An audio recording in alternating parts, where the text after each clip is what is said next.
we have a fascinating set of lessons today. The theme is definitely forgiveness. In the first lesson, we see Joseph of Technicolor Dreamcoat fame, at the end of his own father's life, forgiving his brothers. Now, to recap, his brothers threw him down in an empty well, debated on whether or not to kill him, and then sold him as a slave to a passing band of slave traders. All this when he was young, say between the ages of 14 and 16, because he was an annoying little braggart. And he had a lot of adventures after that.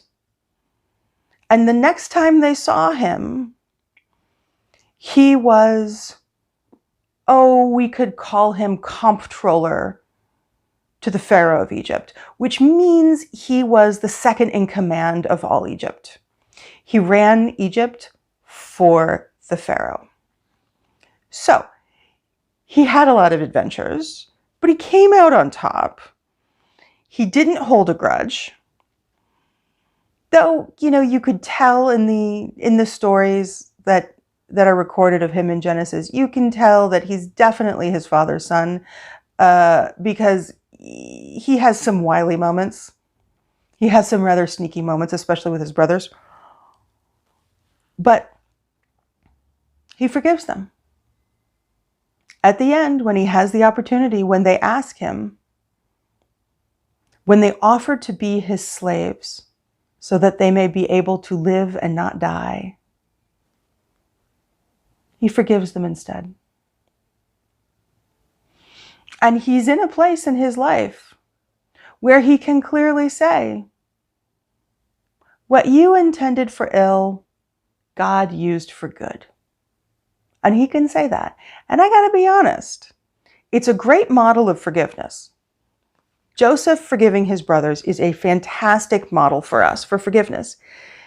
But it's not always true for us that we end up out on top, visibly, obviously, second in command of all we survey.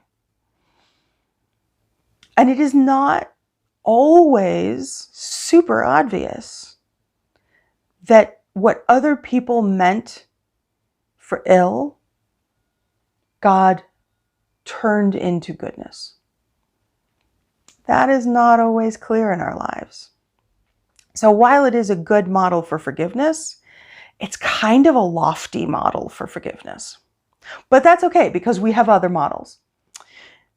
Because then we have this beautiful reading from Romans, which if you're not super familiar with the book of Romans, and you're not rather familiar with the context that Paul, the writer of the letter to the church in Rome, was writing in, it might be a bit confusing. So let me unravel some threads for you.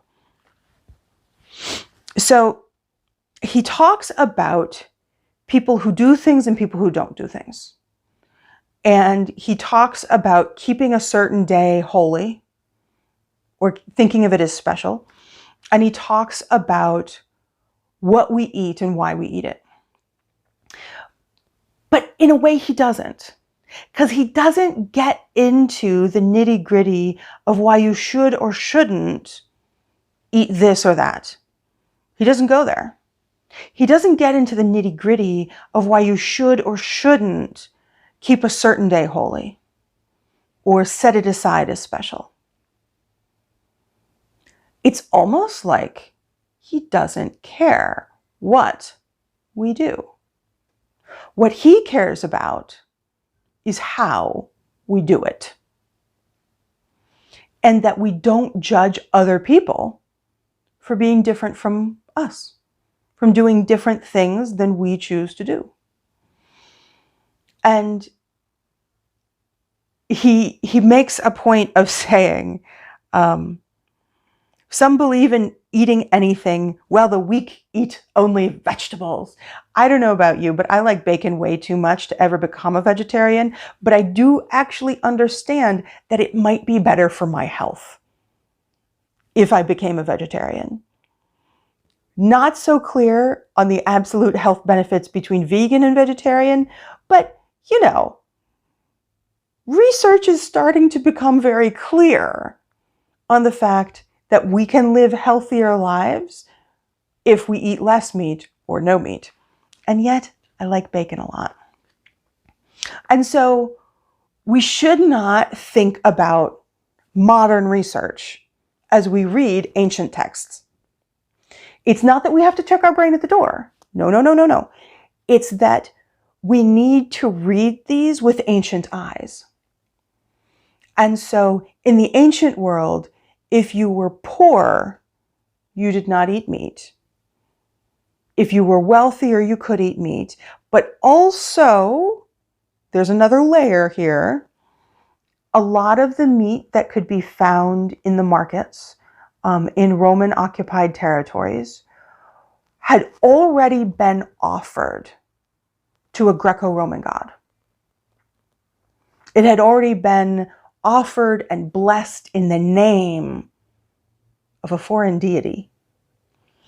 And so, really hardcore Jews, they could eat their own cattle, they could eat fish that they caught, but meat you get in the market, you do not eat it.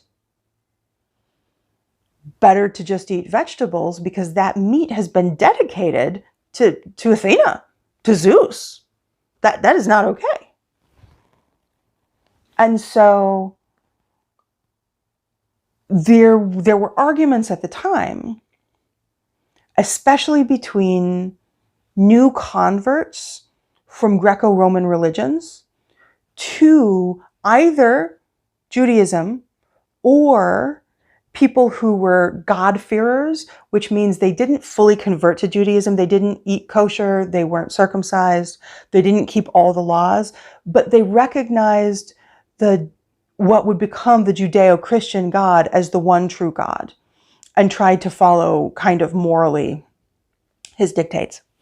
And then there was this burgeoning movement that Jesus began, which was not yet a discernible religion of its own. Rome considered it a cult and was fine with it mostly until the cultists became insurgents, and then it was less fine with it.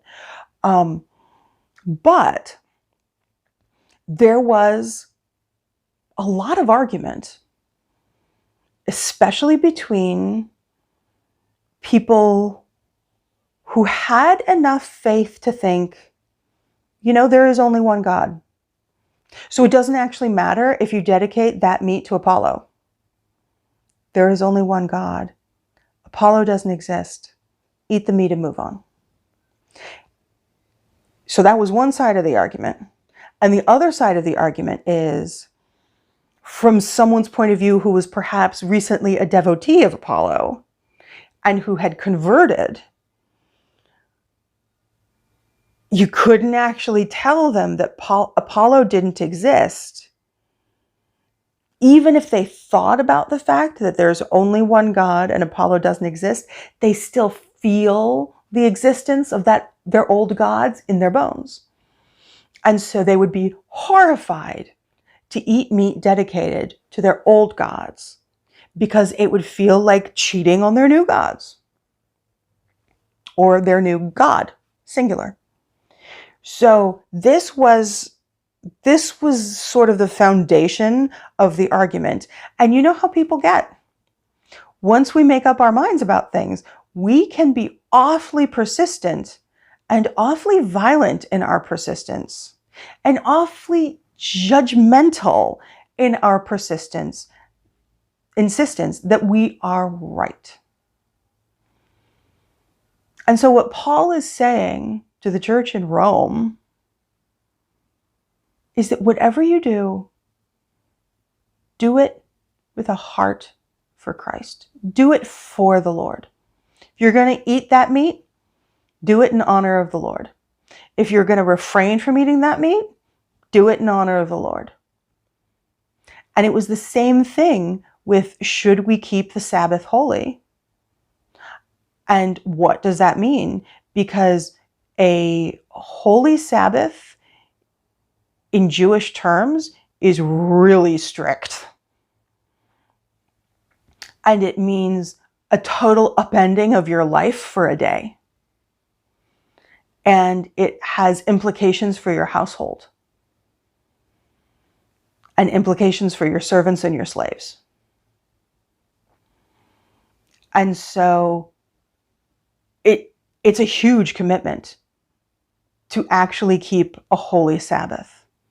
And it's one that most modern people couldn't do. Outside of very strict cultural Jews, most modern people could not actually stop doing everything for a day. Everything. We can't even manage it when we're on vacation.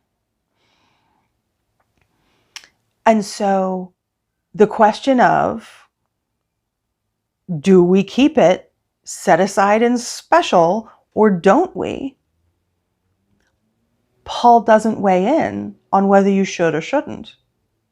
Paul tells them to stop arguing about it, stop being judgmental about people who make other decisions, and whatever you choose to do it with a heart for the God that you serve.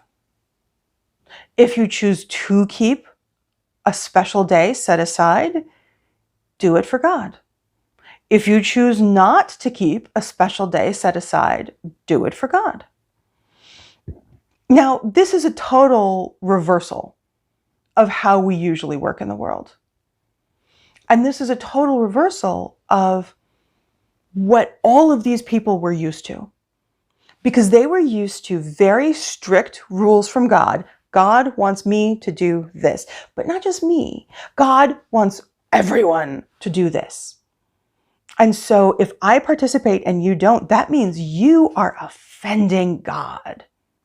And of course, you can go to a lot of really dark places pretty quickly if you look at someone else and think they are offending God.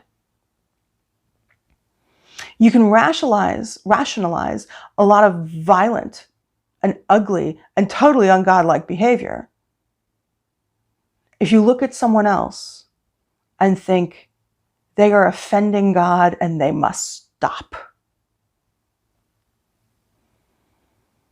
And in fact, all the violence perpetrated by all the religions in all the world's history has been justified by this idea that the other person is doing it wrong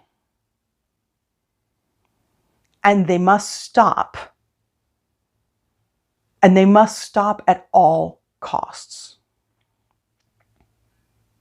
Wars have been waged because of this. And not just wars in our distant past or ancient past or recent past. Wars are currently being waged. Bombs have gone off recently. People have argued, and those arguments have led to the deaths of some of them. Because we look at someone else and say, you're doing it wrong.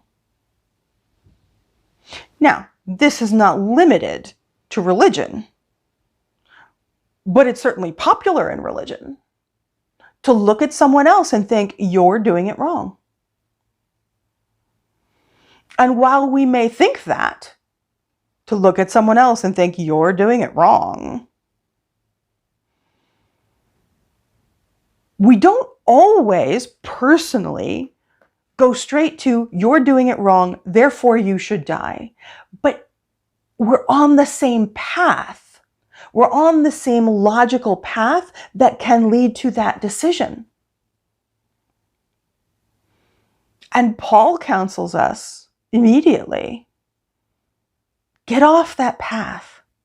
Just get off the path of looking at someone else and judging them. Take care of your own business. Whatever you do, do it for God. Whatever you do it with all due reverence and holiness. Whatever you do Make it beautiful and make it holy. And leave other people alone. Stop arguing with them. Stop judging them. Stop pushing them out of the community. And the subtext is stop killing them. So that's what's going on in Romans. And while he doesn't talk specifically and directly about forgiveness, he talks about a piece of forgiveness, which is non-judgmentalism. Because if you look at someone and think, oh, they're so wrong, you've already gone down the road where forgiveness is not there. Forgiveness is not on that road. Now, that's not to say that perhaps ostensibly they are wrong, that objectively in the larger view, they just stole something and that is morally wrong. They just killed someone and that is morally wrong.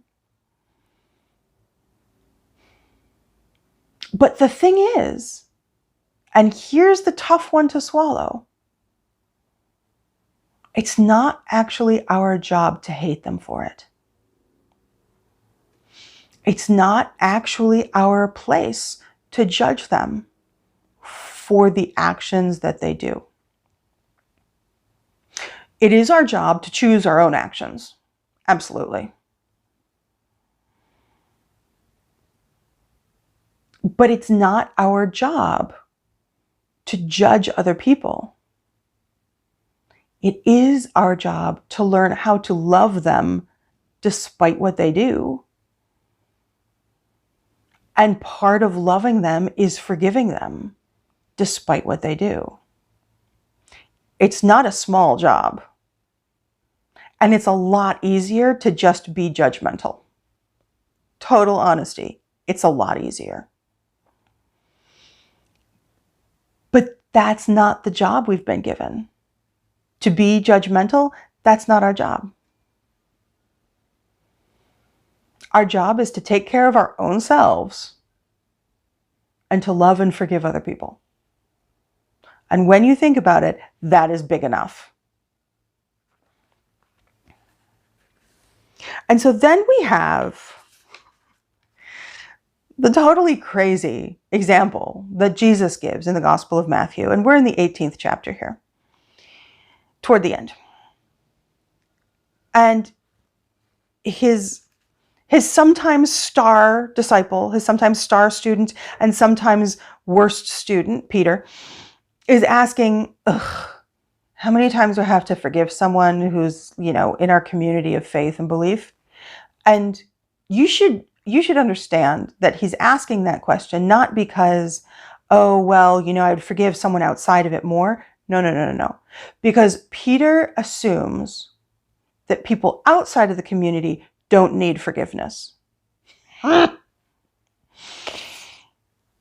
Jesus doesn't address what he doesn't ask. Jesus addresses what he asks, and Jesus gives him what would feel like to Peter an impossibly high number. Because Peter says, do I have to forgive them as many as 7 times? Because in Jewish numerology, in the Jewish cultural understanding of numbers, 7 was a holy number, and it was also a fairly large number.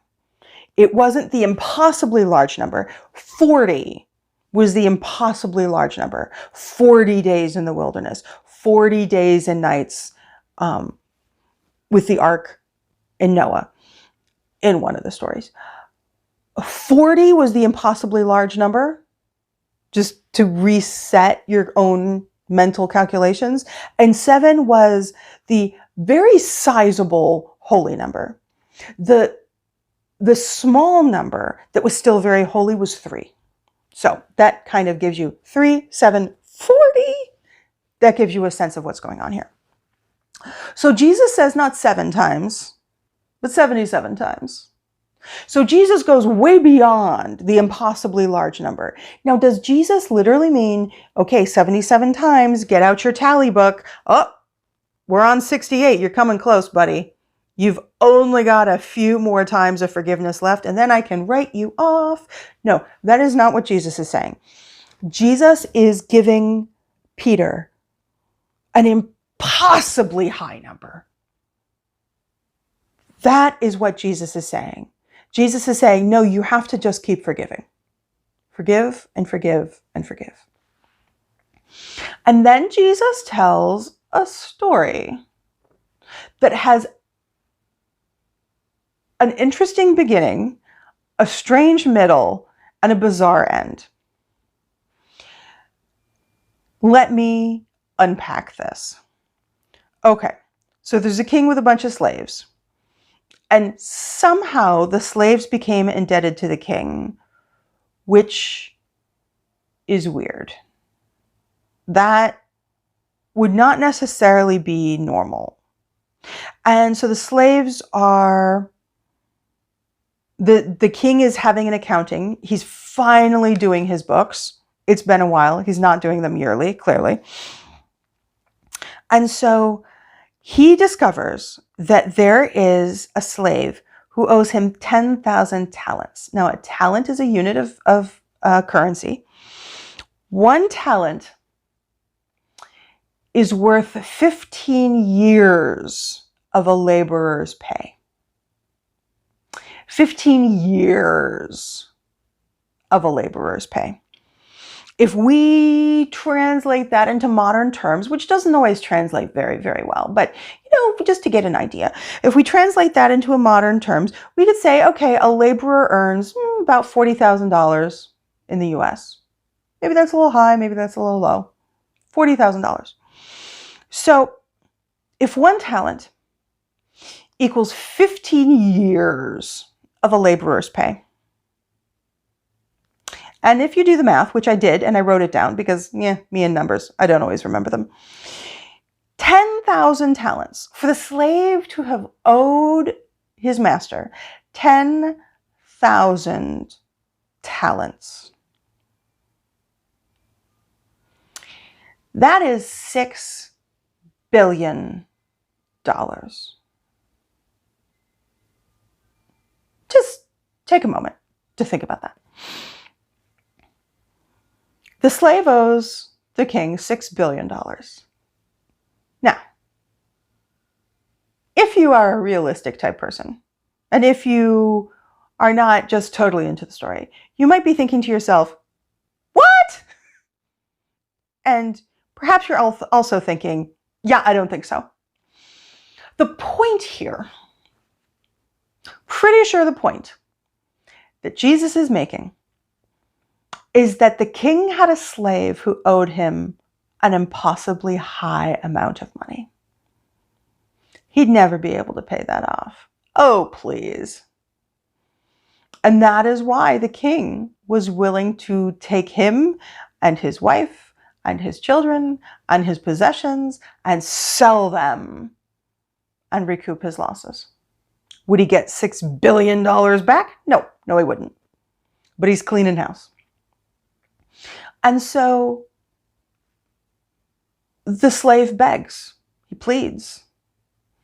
And instead of accepting the plea, the king goes overboard in generosity and forgives him the entire debt. And then we see, just a little bit later, that same forgiven slave meeting another slave who owes him, let's see, he owes him 100 denarii. Okay, so how does a denarii compare to a talent? If a talent is 15, then a denarius is 1 day of a laborer's pay.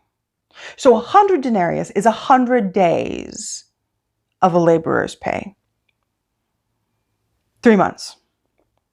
So that would be, in modern terms, roughly $13,000.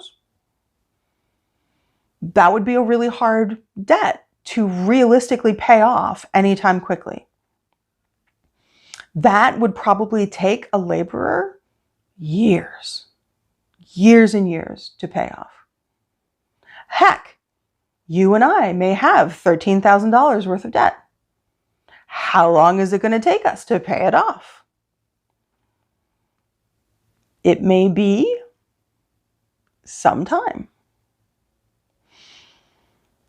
And of course, the slave who has been forgiven did not show forgiveness. And he acted within the confines of the law. He did what was lawful to do at the time. He threw him into jail. And his fellow slaves snitched on him to the king. Because, someone who's just been forgiven $6 billion, that's got to be news, right? And the king has the rather bizarre and violent reaction we find at the end of the story, where the king hands him over to be tortured until he can pay the entire debt. Now, I'm not sure how you literally get blood from a stone. I'm not sure how torturing is going to create $6 billion, which is why it's a little bit bizarre. But if we look into the culture at the time, that would have actually been the rational response for the king. I know, it's not a rational response for us now. But if we look back into the time and the culture and the place where they were, if you managed to grow that kind of debt and you could not pay it, that would be a reasonable response from someone in power. And so what we should not look at here is, gosh, we're going to be tortured if we don't forgive people. That Jesus is saying that God is going to torture us if we don't forgive people. What Jesus is saying is, we have the power to make each other's lives a misery. And we use that power. We do it every day. And you have the power to make people's life a heaven on earth by forgiving them.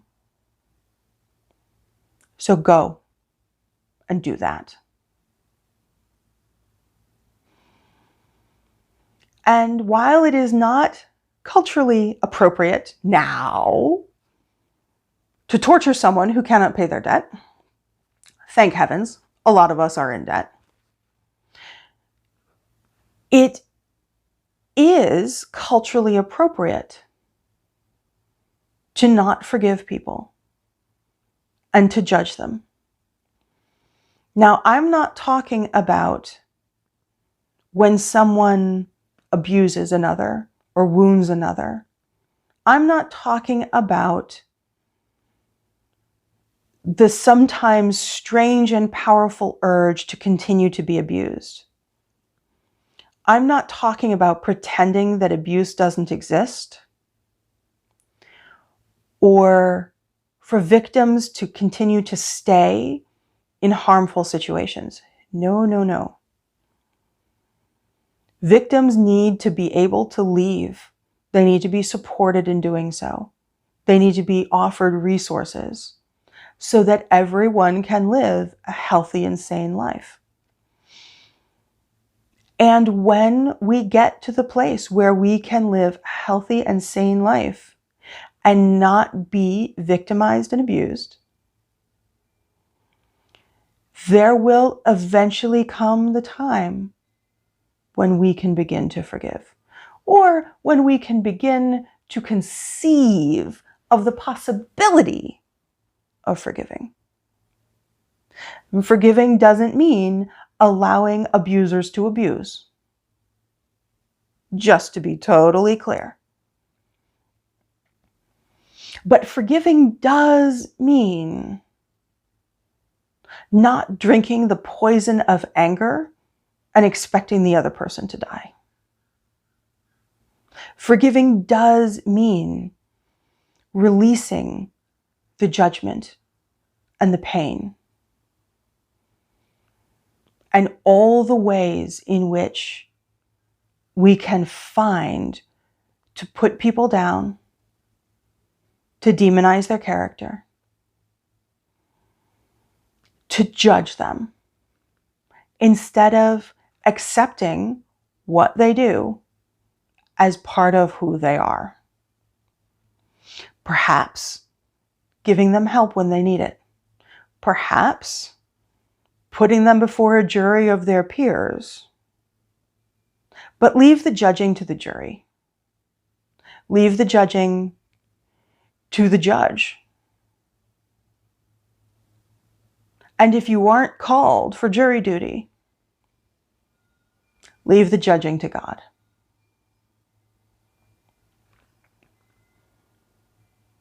That is what they are all saying, translated slightly for our time and culture. That forgiveness is part of what we need to learn to do in this world. Amen.